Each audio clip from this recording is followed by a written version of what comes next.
வயித்துல இருக்கிற குழந்தைய வாய் கூசாம என்ன மன்னிச்சிரு லட்சுமி, என்ன மன்னிச்சிரு. யார் அப்பன்னு கேட்டு பெல்டால் அடிச்சிருக்க, பெல்டால் அடிச்சிருக்க. அதெல்லாம் மறந்துருங்கன்னு தானே சொல்றேன். முடியல முடியல லட்சுமி.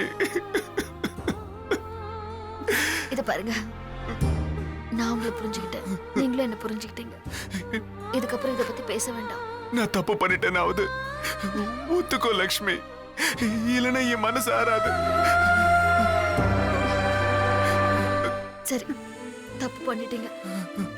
அதுக்காக இப்படியே எவ்வளவு நேரம் முடியுமோ அழுது தீர்த்துருங்க. அதுக்கப்புறம் இதை பத்தி பேச வேண்டாம். என்ன விட்டுற மாட்டிய லட்சுமி? நான் முட்டாள் லட்சுமி, நான் முட்டாள். என்ன வெற்றி? என்ன மன்னிச்சிரு, என்ன மன்னிச்சிரு, மன்னிச்சிரு லட்சுமி, மன்னிச்சிரு. வெற்றி, சரி மன்னிச்சுட்டேன். அழுத நிறுத்த போறீங்களா இல்லையா?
ஒரு வயசுக்கு அப்புறம் பெத்தவங்களோட சுகதுக்கம், மன வருத்தம் இதெல்லாம் புரிஞ்சுக்கணும்னே பசங்களுக்கு இல்ல.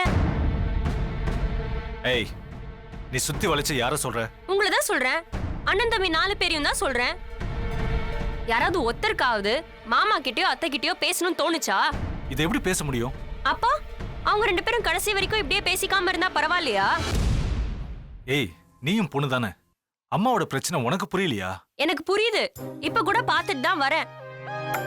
மாமாவை பேசவே விடாம அத்தை மொத்த ஆதங்கத்தையும் கொட்டி தீத்துட்டாங்க. பாவம் மாமா. அப்ப அம்மா பாவம் இல்லையா? அவங்க உணர்வுக்கு மதிப்பு இல்லையா? இப்ப நீங்க என்ன சொல்ல வரீங்க? மனசுக்கு பிடிக்கலனா பிரிஞ்சிறது பெட்டர். ஒரே வீட்டுக்குள்ள ஒரே ரூம்குள்ள புழுங்கி சாக தேவையில்ல. இந்த ஆம்பளைங்களே இப்படிதான். ஒரு பிரச்சனைன்னு வந்தா யார் மேல தப்பு, யார் சொன்னது சரின்னு கோர்ட்ல கேஸ விசாரிக்கிற மாதிரி விசாரிச்சு சுலபமா ஒரு தீர்ப்பை சொல்லிட்டு போயிடுவாங்க. பிரச்சனைக்கு யார் காரணம்னு கண்டுபிடிக்கிறதா புத்திசாலித்தனம் நினைப்பு. பிரச்சனை எல்லாருக்கும் தான் வரும். அதை தூக்கி எறிஞ்சிட்டு பிரிஞ்சவங்கள சேர்க்கணும்னு நினைக்கணும். மத்தவங்க உணர்வுகளை புரிஞ்சுக்க முடியாதவங்களுக்கு இதெல்லாம் எங்க தெரிய போகுது? ஏய், நிறுத்து. ஏன் இப்ப புலம்புற? என்னால வேற என்ன பண்ண முடியும்? ஏதாவது செய்ய முடிஞ்சவங்களே குத்துக்கள் மாதிரி உட்கார்ந்துட்டு இருக்கீங்க. என்னால புலம்ப மட்டும் தானே முடியும்.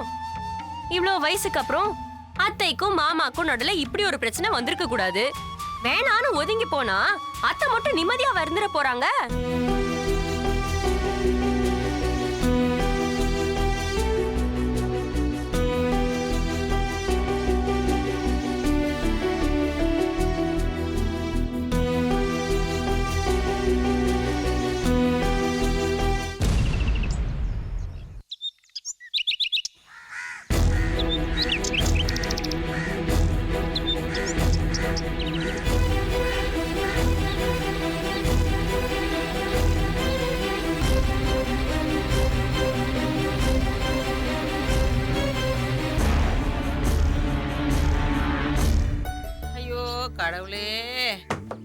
வச்சு எத்தனை நாளைக்கு தான் தோச்சு தோச்சு புழிஞ்சு புழிஞ்சு எப்ப வாஷிங் மிஷின் வாங்கி டேய் அருளு, என்னடா குரங்கு மாதிரி அங்க ஏறி உட்கார்ந்திருக்க? மனசும் குரங்கு மாதிரி அந்த பக்கமும் இந்த பக்கமும் அலப்பாஞ்சிட்டு இருக்கு. அதை அடக்க முடியாம தான் ஒரு ஓரமா உட்கார்ந்துட்டு இருக்கேன். சரி சரி, கீழே இறங்கி வா, உன்கிட்ட கொஞ்சம் பேச வேண்டியது இருக்கு. வா.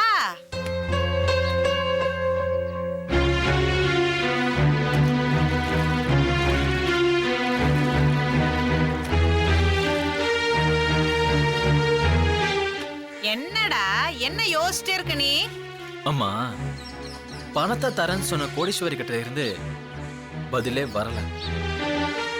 அவ மனசுல என்ன ஓடுன்னு யோசிச்சுக்கிட்டு இருக்கு. ஏமாத்திடுவாளா? 150 கோடி ரூபாய் சொத்து அவ கைக்கு வருது. பிச்சைக்காரத்தனமா நமக்கு கிள்ளி கொடுத்து அனுப்பிடுவாளோன்னு ஒரு பக்கம் மைண்ட்ல அலாரம் அடிச்சுக்கிட்டே இருக்கு. அவ ஒரு கிரிமினல், நானும் ஒரு கிரிமினல். பாம்பின் கால் பாம்பறியும். சரிடா, கூட குறைய இருந்தாலும் பரவாயில்ல. கோடீஸ்வரி கிட்ட ஒரு அமௌண்ட கறந்து நாம பாட்டுக்கு எங்கேயாவது போய் செட்டில் ஆயிடலாம்டா. ஏன் இங்கே இருந்தா?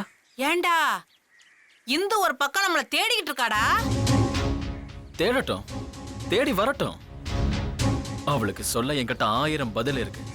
டேய், கோடீஸ்வரி வேற நம்ம மேல கோவமா இருக்காடா. நேர்மையான வழியில பணத்தை சேர்க்கறது கஷ்டம். சேர்த்த பணத்தை பாதுகாக்கிறது ரொம்ப கஷ்டம். அதை தாராளமா செலவழிக்கிறதும் கஷ்டம்.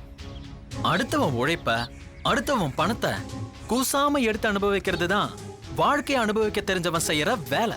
கோடீஸ்வரி விஷயத்துல நீ என்னதான் முடிவெடுத்து வச்சிருக்கன்னு தெளிவா சொல்லுடா. கோடீஸ்வரி பணம் காய்க்கிற மரம். அவகிட்ட கொஞ்சம் கொஞ்சமா பயத்தை காமிச்சு பணத்தை கறக்கணும். அதெல்லாம் வேண்டாம்டா, மொத்தமா ஒரு அமௌண்ட கேளு, நம்ம வாங்கிட்டு எங்கேயாவது ஓடி போயிடலாம். உனக்கு எவ்வளவு வேணும்? 50 லட்சம் ரூபாடா.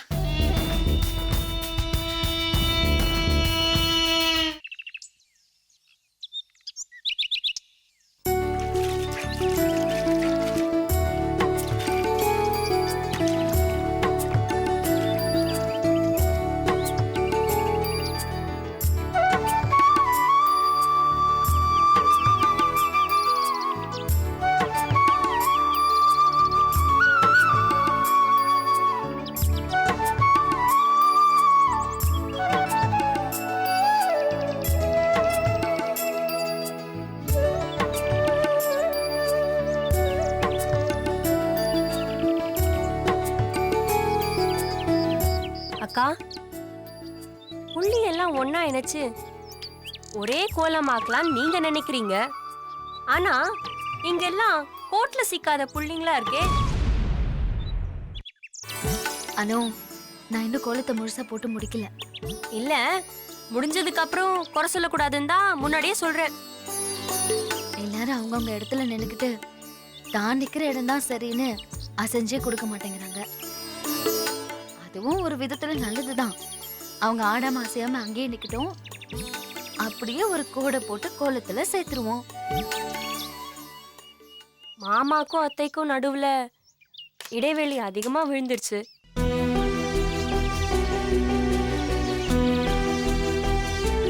அனு, ஒருத்தர் புரிஞ்சுக்க அந்த இடைவெளியை பயன்படுத்திக்கலாம். ஒருத்தரும் கண்டுக்காம விட்டுட்டா அதுவே 2 பேருக்கு நடுவுல பெரிய மரமா வளர்ந்து பிரிச்சிருமோன்னு பயமா இருக்குக்கா. சக்தி கிட்ட சொன்னா அம்மா செய்யறது சரிதான்னு கட்சி பிரிச்சு பேசுறாரு. பசங்க எப்பவுமே இப்படிதான் அனு. கண்ணை மூடிக்கிட்டு அம்மா பக்கம் சாஞ்சிருவாங்க. அதே பசங்க தான் வெளியில வந்தா பொண்ணுங்க கவுத்துருவாங்க, ஜாக்கிரதையா இருன்னு கமெண்டும் அடிப்பாங்க. ஒவ்வொரு இடத்துக்கு தகுந்த மாதிரி பேசுவாங்களே தவிர நிதானமா அவங்களுக்கு ஒரு முடிவுக்கு வர தெரியாது. அக்கா, உங்க மனசுல என்ன இருக்குன்னு எனக்கு தெரியல. ஆனா மொத்த குடும்பமும் சேர்ந்து இருக்கும் போது ஒரு சந்தோஷம் இருக்குல்ல. மாமா ஒத்தையும் விலகி நிக்கிறது அந்த சந்தோஷத்துல யாரோ கல்லெறிஞ்சா மாதிரி இருக்குக்கா. அதை சரி பண்ணுங்கிற ஆதங்கத்துல தான் உங்ககிட்ட பேசுறேன்.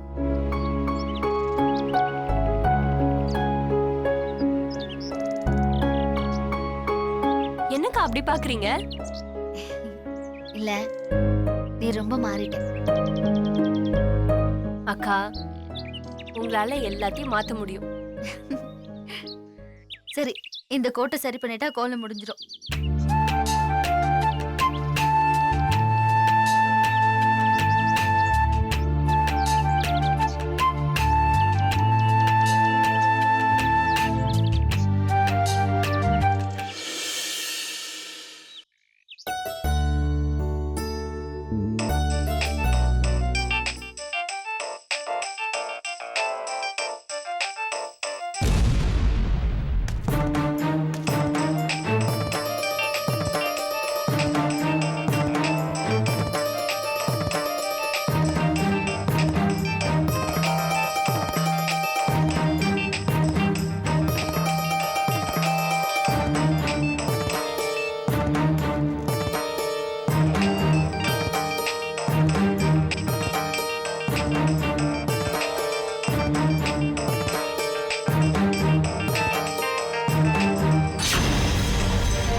எங்க இருக்கீங்க? பாதி அயன் பண்ணாம எங்க போனாரு? எங்க இருக்கீங்க? என்ன கொடி? அயன் பண்ண தானே சொன்னேன், எங்க போனீங்க? தண்ணி குடிக்க போயிருந்தேன். ஸ்கூல் பசங்க மாதிரி காரணம் எல்லாம் சொல்லாதீங்க. சீக்கிரம் அயன் பண்ணுங்க, நான் வெளியில போனோம். வேலை இருக்கு. உனக்கு இந்த பிளவுஸே அம்சமா இருக்கு. சூடா இருக்கு. கண்ணு கண்ட கண்ட இடத்துக்கு போச்சு, நோண்டிடுவேன், ஜாக்கிரதை. சொன்ன வேலைய சீக்கிரம் செய்யுங்க, நான் வெளியில போகணும். ரொமான்டிக்கா பேசி கரெக்ட் பண்ணலாம்னு பார்த்தா இப்படி கோச்சிட்டு போறாளே.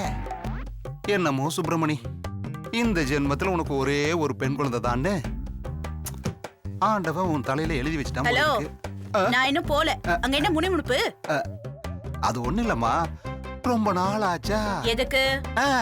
அயன் பண்ண வரலன்னு. ஏதாவது சொல்லி என் பிளவுஸ கிழிச்சிடாதீங்க. சரி, சீக்கிரம் முடிங்க. ஒண்ணு இல்லம்மா, லைட்டா தையல் பிரிஞ்சுதான் இருக்கு. நீ கொஞ்சம் குண்டாயிட்டேன்னு நினைக்கிறேன். தேங்க்யூ.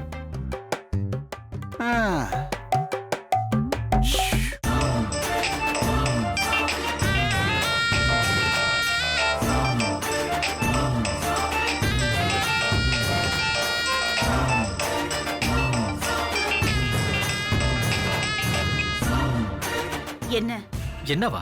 போன் அடிச்சா ஒரே ரிங்ல எடுக்க மாட்டீங்களா? போன் சார்ஜ்ல இருந்தது, நான் வெளியில இருந்து வரேன். சொல்லு. குரல்ல ரொம்ப சலிப்பு தெரியுது. நீ இப்ப எதுக்கு போன் பண்ண, அத சொல்றியா? இன்னும் நம்ம டீல் முடியல. அருள், நான் அன்னைக்கே உன்கிட்ட எல்லாத்தையும் தெளிவா சொல்லிட்டேன். சொன்னதான், ஆனா அதுல எனக்கு கொஞ்சம் டவுட்ஸ் இருக்கே. மீட் பண்ணலாமா? ஏய், எனக்கு வேலை இருக்கு. நான் வெட்டியே தான் இருக்கேன். நான் வேணா உன் வீட்டுக்கு வரட்டுமா? என்ன டவுட் சொல்லி தொலை. அதெல்லாம் போன்ல சொல்ல முடியாது. சரி, நீ வர வேண்டாம், நான் வரேன். எங்க வரணும்னு சொல்லு. குட். கரட்டுக்குள்ள மைதானத்துக்கு வந்துடுறியா? கரட்டுக்குள்ள மைதானம் இங்க இருந்து எனக்கு ரொம்ப தூரம், வர முடியாது. முடியுமா முடியாதா? சரி, வந்து தொலைக்கிறேன். அப்புறம் வரும்போது வெறும் கையை வீசிட்டு வந்துடாத. ஒரு 50 லட்சம் ரூபாய் பணத்தை எடுத்துட்டு வந்துரு. அவ்வளவு இப்ப முடியாது. பாதி? அதெல்லாம் முடியாது. ஒரு 5 லட்சம். 5 லட்சம்? சரி, எடுத்துட்டு வா, பேசிக்கலாம்.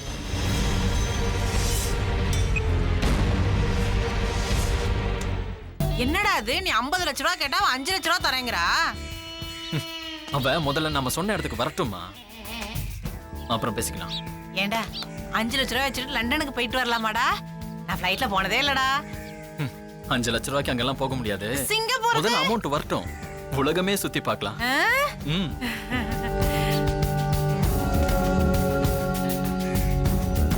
நீ சொன்னா செய்வடா.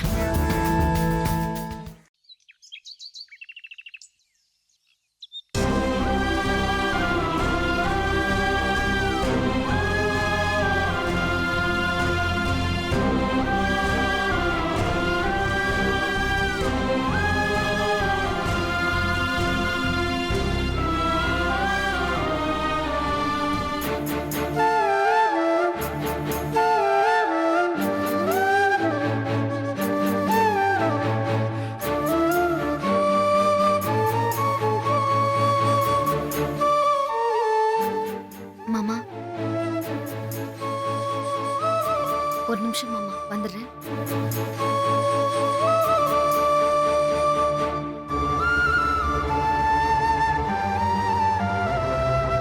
அத்தை, உங்களையும் மாமாவையும் ஒண்ணா நிக்க வச்சு ஆசீர்வாதம் வாங்கணும்னு நினைக்கிறேன். வரீங்களா?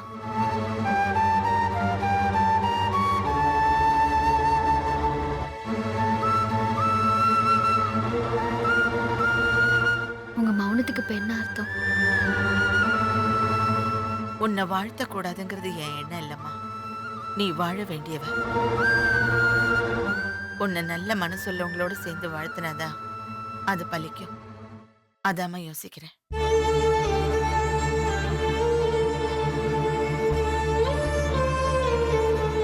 உங்க முடிவு கரெக்டு தான் அத்தை. மனசே இல்லாம எனக்காக வந்து நிக்கிறத விட உங்க மனசுல இருக்கிறத உடைச்சு சொன்னீங்களே, மாமா செஞ்சதை மன்னிக்க முடியாத தப்புதான். இத்தனை வருஷத்துல ஒரு நாள் கூட உங்ககிட்ட உண்மையை சொல்றதுக்கான சந்தர்ப்பமே கிடைக்கலன்னு மாமாவால பொய் சொல்ல முடியாது. மறைச்சிருக்கணும், உங்களுக்கு தெரியக்கூடாதுன்னு உண்மையை ஒளிச்சு வச்சிருக்கணும். அந்த ஒருத்தல் மாமா மனசுல கொஞ்சம் கூட இல்ல. ஒருவேளை இருந்திருந்தா அதை நீங்க கண்டுபிடிச்சிருப்பீங்க. இன்னைக்கு எடுத்த முடிவை எப்பவோ எடுத்திருப்பீங்க. இதான் உங்க பக்கம் நியாயம். இத அவர் மேல நீங்க ஏற்கனவே கொட்டி தீர்த்துட்டீங்க. உங்க இடத்துல நான் இருந்தாலும் இதைத்தான் செஞ்சிருப்பேன். நீங்க செஞ்சதுதான் சரி. உங்ககிட்ட அவர் உண்மையை மறைச்சிட்டாருங்கிற ஒரே காரணத்துக்காக உங்க சந்தேகத்தை எல்லாத்தையுமே குற்றமா சுமத்தி அதுக்கு அவர் என்ன பதில் சொல்றாருன்னு கூட கேட்காம இப்படி ஒதுங்கி இருக்கிறது சரியாத்த? எல்லா நியாயத்துக்கும் நம்ம கண்ணில் படாத இன்னொரு பக்கமும் இருக்காத்த. உண்மையை மறைச்சிட்டாங்கிறது உங்களோட குற்றச்சாட்டுனா உங்க கூட சேர்ந்து வாழ ஆரம்பிச்சதுக்கு அப்புறம் பழச மறந்துட்டாருன்னு தானே அர்த்தம்.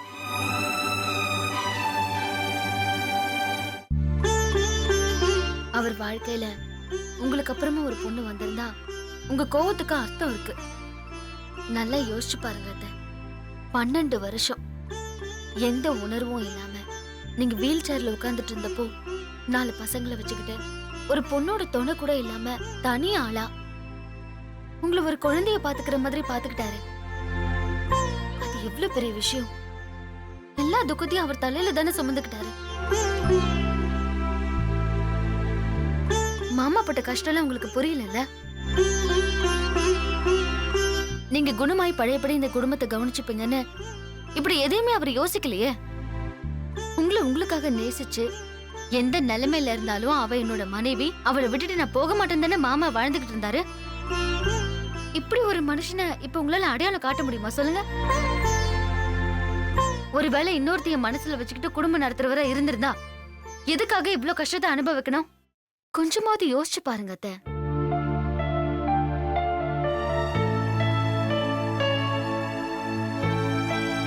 செந்தில்வேல் இந்த வீட்டுக்குள்ள நுழைஞ்சதுல இருந்து 2 மாசமா அந்த உண்மையை நான் மறைச்சிருக்கேன். அதே உண்மை மாமாக்கு தெரிஞ்சதுக்கு அப்புறம் 2 வாரம் கூட அவரால மறைக்க முடியல. அவராலையா வாழ்நாள் முழுக்க ஒரு விஷயத்தை மறைக்க முடியும்?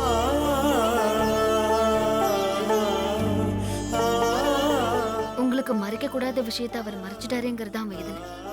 ஆனா அவருக்கு இத்தனை வருஷமா தன்னோட வாழ்ந்தவ தன்னை புரிஞ்சுக்கலையேங்கிற வேதனை.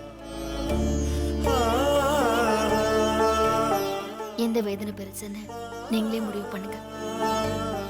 மன்னிக்கிறது மனுஷ குணம், மறக்கிறது தெய்வ குணம். நீங்க மன்னிக்கிறதா இருந்தா மாமா மறைக்கவே தயாரா இருக்காரு.